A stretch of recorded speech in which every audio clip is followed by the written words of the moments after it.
This week on the Redeemed Marriage Podcast, we are bringing back one of our favorite times of the year and a series that we like to do about Christmas movies. So as we welcome in the Christmas season, we're going to be going through some of our favorite Christmas movies, and we're going to be telling some marriage lessons that you can learn from those Christmas movies. And today will be one of our all-time favorite movies, and we're going to be talking about unmet expectations in your marriage, especially around the holiday season.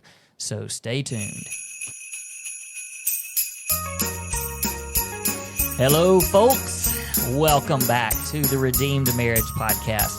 This is Rusty and Heather Bryant, and we are really looking forward to starting off this little mini-series with you because I don't think we realized how many people enjoyed this. And I think we were doing some marriage coaching the other day, and somebody referenced one of our podcasts about the Christmas movies that we did.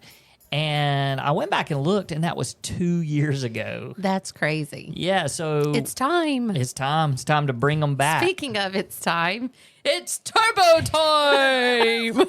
What a fantastic transition that was not even planned. You're welcome. Speaking of time, it's turbo time. Okay, so... They don't know what we're talking about. No, they don't, but we're about to tell them. So real quick, we're going to, over the next 3 or 4 weeks, I actually don't know how many podcasts will come out before Christmas. I think it's 4. Okay, but I'm not 3 or sure. 4. So we're going to be telling some of our favorite Christmas movies, and we're going to dive into those movies and tell some marriage lessons that you can learn. So if you're looking for something to watch during this Christmas season, watch one of these movies and then think about the marriage lesson that we're going to talk to you about. And so for the first one, we have to admit, 2 years ago when we did this series, we talked about Christmas Vacation, Home Alone, It's a Wonderful Life, and Jingle All the Way. And so we didn't really remember which ones we had done. But we started thinking today about some of the marriage lessons that we wanted to talk about during the holiday season. And one of them, we just were thinking about Jingle All the Way. We didn't really realize that we had talked about it, but we did a completely different type of marriage lesson. So many lessons learned from Jingle All the Way. So many lessons, so many. We even made up our own, and that's what we want to talk to you about. We made something up to go along with Jingle All the Way. If you have not, and we know that we don't know when people are listening to this, but most people are going to listen to this really soon after it comes out, probably in the first few days. But, and so if that's the case, we want to make sure that you know about our brand new marriage resource that we put out this past week. And so you can get it. It's free. It's a free PDF download. And it's called the 12 Dates of Christmas. Not the 12 Days of Christmas, 12 Dates of Christmas. And you can get that by going to our website, theredeemedmarriage.com. There's a really easy link that you can click on at the very top. It's going to ask you for your email address, and then it's going to take you straight to the PDF file. And you will be able to find 12 creative dates for you and your spouse during the holiday season. I can hear somebody now. Who's got time for 12 dates? And you don't have to do all of them. Mm-mm. You can just pick 1 or 2 or 3 to do. And not all of them cost money. A few of them require some money. And not all of them will require babysitters either if you have children. That's right. That's right. And not a lot of money, the ones that do. But just to give you some ideas of things to do as a couple and a family. You can adapt them to however you want to. So you can change some things up if you don't necessarily love all the stuff that we suggest. But they're really simple 12 great holiday Christmas date ideas. And so make sure you go and get that. We've already had lots of people that have gone and downloaded it, and we've gotten lots of great comments. And Heather mentioned you don't have 12. Nobody has time probably for all 12. If you do, that would be incredible. You can tell us all about it. But we even have said we're going to try to pick just a couple of those, 2 or 3, and make sure that we do them. And we'll do some pictures and videos and kind of share our experience with those. But one of them has to do with Jingle All the Way. It's number 12. It's number 12. I'll let you tell it. Okay. Why? Because it was my idea.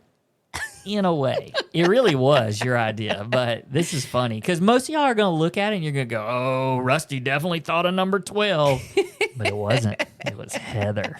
Well, and I will not bore you with how we got finally to this one, but we started off with, I said, what about strip poker? And he was like, what does that have to do with Christmas? So we took that theme or the idea of strip poker and made it Christmas related. So we were trying to think of a great Christmas movie that is super fun to watch. And one of our favorites is the old Arnold Schwarzenegger movie, Jingle All the Way. And I said, what about every time he says, it's turbo time, you have to take off a piece of clothing, like both of you. So you have to watch the movie and listen to it. And every time you hear somebody say it's turbo time, you have to take off a piece of clothing. Mm-hmm. There you go. Free. That is free fun. Free fun. Well, you might have to rent the movie. Maybe. It may be somewhere streamable. Yeah. I don't know. But yeah, free fun. I think we own it because we've bought it before, like on Apple. Yeah. And then the funny part is, ever since we decided we were going to do that one, like you can't imagine how many times we've laughed through somebody just saying, it's turbo time, because it just makes you laugh and your kids don't know what you're talking about. And it's just comical. Yep. So it's a great movie, and it's definitely one of those that you need to try out on the date night and try the suggestion. But we're going to also, because we're moving into our marriage lesson for the day, we're going to talk about Jingle All the Way and give you a great marriage example from that. So this is very dangerous because Heather, when she praise and when she tells a story, and they are long, but I'm going to give her the opportunity to quickly summarize Jingle All the Way. Oh. It's Arnold Schwarzenegger and Sinbad. Hilarious. All right. Yeah, they're funny. Go. Okay. Quick version. Okay.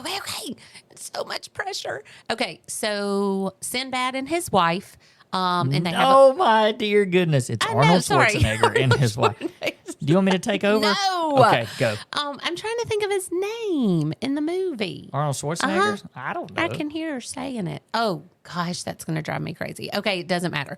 Arnold Schwarzenegger's character and his wife. And Howard. Howard, that's right. Howard, where are you? And they have one little boy. He's 9-ish, I guess, 10-ish.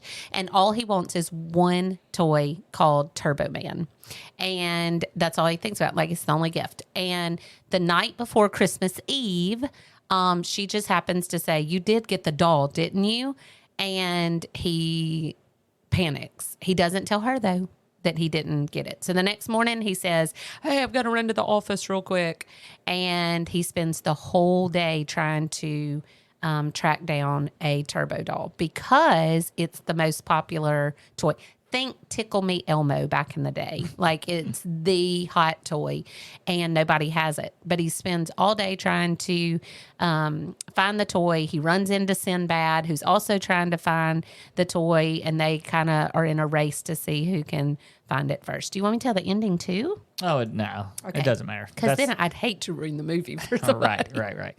So, yeah, so it's just, and the thing about the day, I mean, it's an all day thing that he's out looking for this, and he never really he doesn't tell his wife, right, because he's already in this pattern of letting his family down. Yeah. Family and son, like son, wife yeah. and son. Yeah. So he's late for karate performances. Missed it. He just misses things. He's always so busy. And so even on the day of like Christmas Eve, when he's out looking all over, there were all of these expectations that his wife had for him, and he was missing all of them and not doing all of them because he was out looking for this doll. Right. Right. because that was about to be an unmet expectation. So anyway, the movie is just full of expectations and unmet expectations. And so we started thinking about just how real life that is, especially for the holiday season. And so some of the unmet expectations that may come along, or some of the expectations that might come along, and then how do you prevent those from becoming unmet expectations? Yeah. And then, the other thing that I was thinking about, excuse me, is that to me, when one expectation is unmet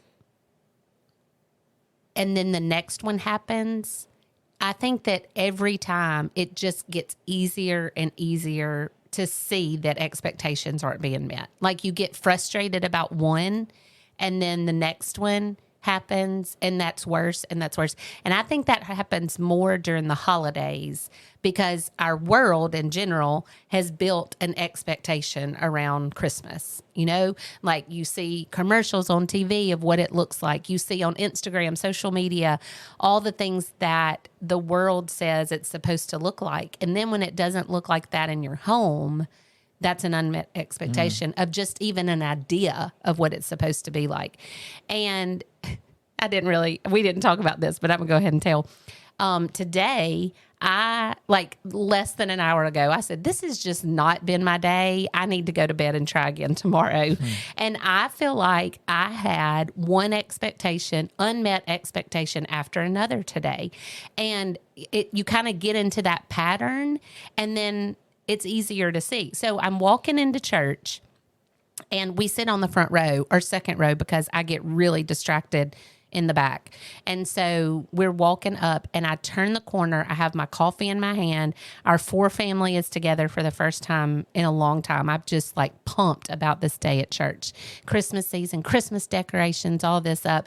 And I turn and I step on the edge of my outfit, my pants, and fall in church, second row, thousands of people watching.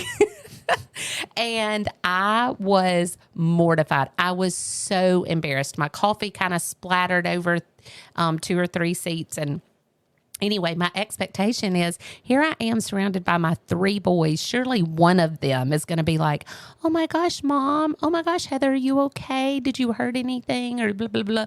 I turn around and all 3 of them are dying laughing.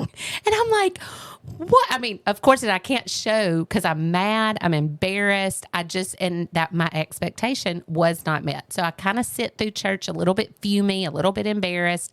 And then we go out into the car and I am pumped because I'm an Alabama fan. If you did not know, have been born and raised an Alabama fan. And they got into the playoffs. Okay. There's some people that might cancel us now. Oh gosh. Okay. Anyway, I'm not an Alabama fan. Rusty, nor either one of my boys. I'm like, how did I not get an Alabama fan out of both boys? But they're both Ole Miss with Rusty, and so I'm so excited. I'm doing a little dance in the driveway, and they're like, "This is rigged. This is stupid. Florida State should go." And I'm like, here I am again. No support. Nobody loves me. No, and it just grew and grew and grew and grew and grew. And I got more frustrated and I know better. Like I knew what was happening and I still had trouble reining it in. So that's just a random December day. So during the holidays, I know for sure that this problem is going to be, people are going to have this problem of just one unmet expectation after the other. So we need to give them great resources and thoughts on how to prevent that from happening. Well, and I'll say this too, your unmet expectations actually started well before that. And you may not even realize it, but I realized it. So as we were getting ready for church this morning, you were running a little bit late, which is not unusual. And wait, what? Did somebody say that? Did I hear something?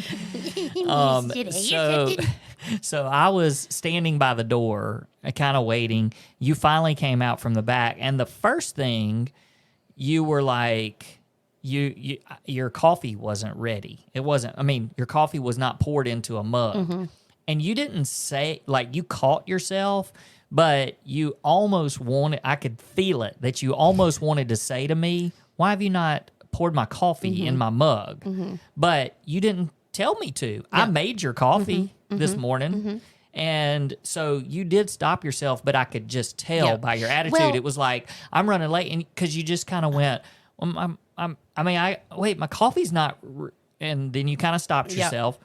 And then, I'm standing by the door, and so I was like, okay, well, she's got to fix her coffee. And then you had several things because you hadn't put it on your makeup yet, and you still had your your Bible and your earrings and everything. And you said, maybe you could help. And like your tone started as, why are you not over here helping me carry this stuff out the door?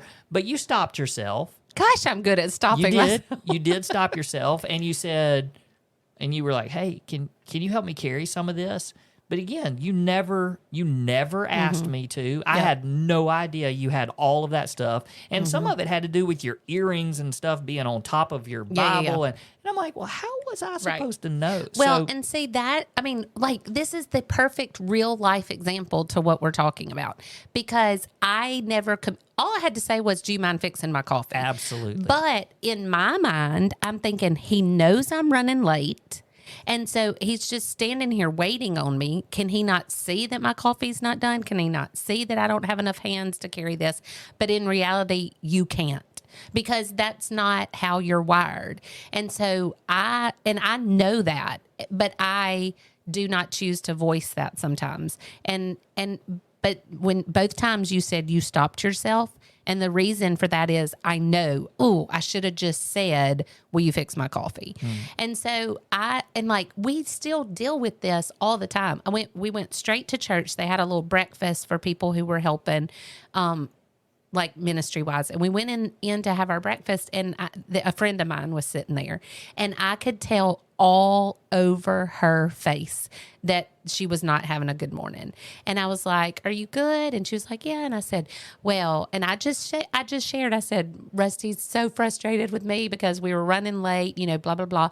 And she was like, oh my gosh, that happened at my house too. And she just started telling the whole morning that it happened. And I was like, I hope that by me saying that you were so frustrated with me because we were late, it just made her feel like she's not the only one in the world. And that's another expectation around Christmas. You think you're the only people in the whole world that are having issues. And I know that around Christmas time, people get busier. And so, you're going to this party and that event and this parade, and, you're trying to get all the things done. And so busyness adds fuel to the fire of unmet expectations. Well, I think the main point here is you have to talk. Like, you have to communicate what expectations are. And if you don't communicate those things, you really can't get upset because you were just expecting them to know. And I know that there's people out there that just feel like, well, it doesn't mean as much if I have to tell them. And I get that. But there's also this real balance of, there's lots of things that go on in your marriage that you probably don't tell your spouse, and they do it anyway. And those things get overlooked. Yeah. But you don't overlook the things that you forget to tell them and they don't do. That's right. Those are the things that just, like you said, it's one thing on top of another, and you get more and more frustrated. Right. Like, I got frustrated that you didn't pour my coffee when you knew we were running late for church. But in reality, if I'd stopped to think, like, you made my coffee this morning, and I didn't take a minute to say, hey, thanks for making my coffee. It was just, oh my gosh, why didn't you pour my coffee? But I also know that it takes several times of telling somebody, or just telling them that something's important to you. Like, I have told you, and I tell the boys, and a matter of fact, our youngest even said something about it the other day. I came in, from getting my nails done. And usually for a while, I would have to, wiggle my fingers in front of your face and say, like my nails, and then they just kind of got to where they knew, oh, I need to comment on those, because it's important to me. Do you think they're pretty? And because I'm the only girl and there's no other girl around that would notice. So I've trained y'all to notice. And matter of fact, Logan not too long ago said, Mom, thanks for teaching me to do that. I said something about my teacher's nails. I said, oh, did you get your nails done? They look great. She was like, you noticed? And I was like, yes. I was like, but I taught him that was important to me. And so it's okay to tell your spouse, this is something that's important to me. This means a lot to me when you do that. Even if you have to tell them several times to where they can learn, oh, okay, that's important, because it may not be important to them at all, but because they love you and it's important to you, they'll do it. Yeah. So as we hit the holiday season, there are lots of things that could be expectations that, if they're not communicated well, then it could go really bad for the whole holiday season. And an obvious one of those is just the whole gift giving thing. If the thing is, everybody's different. So it'd be really hard for us to really talk on that subject of saying, well, you need to tell your spouse what you want. Like some people don't want to know what they want, but if that's the case, that's the expectation. The expectation is, I don't want to know what I'm getting. I want you to go. I want you to go and surprise me. So that's okay to make sure that your spouse knows that. And, you need to definitely talk about money and budget and how much are we spending on people's gifts and how much are we spending on each other's gifts and are we getting each other gifts, and then you've got the whole, where are we spending the Christmas day, are we going to your parents' house, are we going to my parents' house, are we staying at home, all of that, because if you just are flying by the seat of your pants, somebody has expectations and there's going to be unmet expectations, and it's going to cause, especially during the holidays, it's going to cause World War III. Yeah. And then they just get worse and worse and worse, like I was talking about at the beginning. One thing happens and you're frustrated. And so when the next thing happens, it seems way bigger than it would have been if it had been in isolation. But because it's one thing after the other, and then all of a sudden you're looking at your spouse and they can't do anything right. Yeah. And it's like, no matter what they do, they can't do it right because you're just that frustrated. Yeah. And there's so much of it is just being very upfront and willing to be upfront. I mean, there's going to be parties that you get invited to, and sometimes you just need to know the expectation. Like, wait, is this something that you want me to go with you? Or is this, just something that you're stopping by and saying, hey, and making an appearance? There's all of that. There's the whole, do we make, we've got to make some food for this. Do you need my help making food? Well, what? It's just, there's so many little expectations that you just need to make sure that you're on top of the communication part of it. And even with these 12 dates of Christmas, if you download this thing and you're so excited and you look at it and you're like, oh yeah, number whatever is, we're going to do that. Well, what if your spouse doesn't has no desire at all to do that?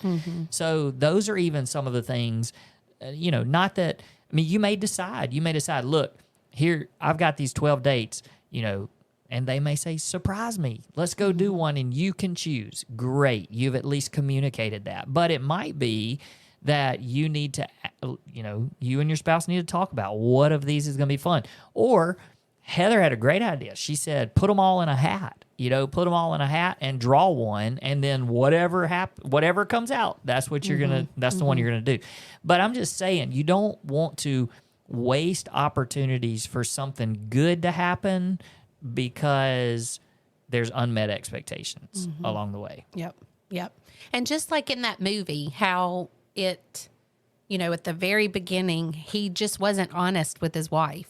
Like if he had said, hey, I didn't get the toy. Like the turbo doll is nowhere to be found. Then she could have come on board and helped him or come up with a different plan, or maybe we could do this until now. She probably would have been mad. And that's what he was trying to avoid is I don't want her to be mad at me because she was already mad because he had missed the karate thing. And, and if he had just been honest from the very beginning, obviously it's a movie. Like that's why Right. that was the whole point of the movie. But I just thought how much easier it would have been if he'd have just been honest with her. I guarantee you that's also so real life too. I Sure. mean, there's probably some people listening to this that are like, "Oh, I've lived that Christmas before." And yeah, you do try to there's an expectation that's being unmet and it's your fault, and so you try to cover it up, which only makes it worse.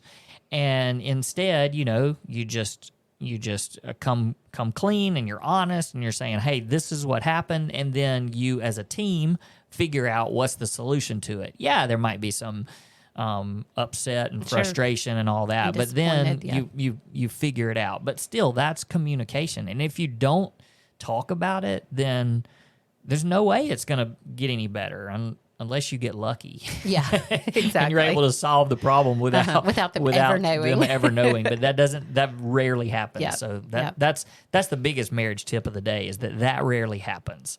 So it's going to be found. I mean, secrets. That's a whole nother story. Secrets are just no good. That's right. At all. But yeah, I think that during, there's even more reason to be very open and talk a lot during the holiday season because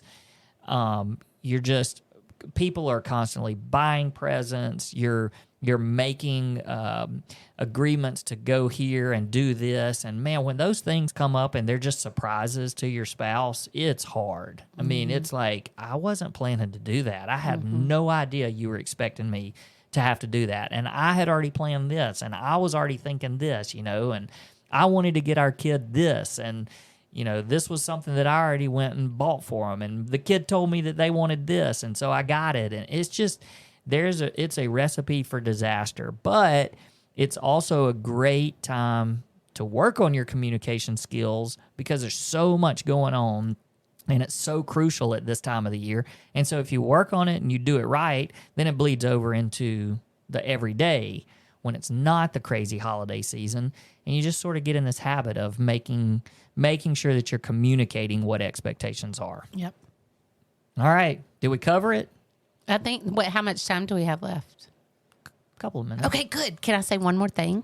Are you going to say it's turbo time? Not yet. But I am going to say this. A lot of you, I'm sure that there's somebody listening that is thinking, I really don't even care if my husband or my wife lets me down, but my expectation this season is for them to not let down my kids. And I think that's a whole nother level that if you have a spouse that you feel like lets you down a lot and there's an expectation, some of you may be thinking, I can deal with it. I can handle it. But when they let down my kid, that's a different story. And so be careful to communicate expectations that you have for your spouse when it comes to your children. In that movie, that's what she was most mad about, is that it was going to hurt her kid and that he wasn't coming to the Christmas parade and that he wasn't helping with the cookies. And that to her was worse than him letting her down. And so if it's expectations like you need to be at their Christmas program, like you need to take off work and try to come to the school event. You need to, whatever the expectation is, you need to be home on Christmas Eve, whatever it is, go with us to the service. You need to make sure that if you have expectations for your spouse, even when it comes to your children, you need to communicate that to them, because that sometimes hard. As a mom, I can say it would be harder for me to handle you letting down one of our kids more than it would be you letting down me. Yeah. So just an extra bonus thought there. Yeah, no, that's good because I think that just goes right along with all of the unmet expectations. So Yeah, so I think we're going to sign off. It's turbo time. I was just fixing to say, now I can say it. It's turbo time! All right, make sure you go download the PDF of the 12 Dates of Christmas and enjoy turbo time. Now and take tell that us, shirt off. And tell us how it goes for you. Tell us how those dates go. We'd love to hear from you. All right, we'll see you guys next week.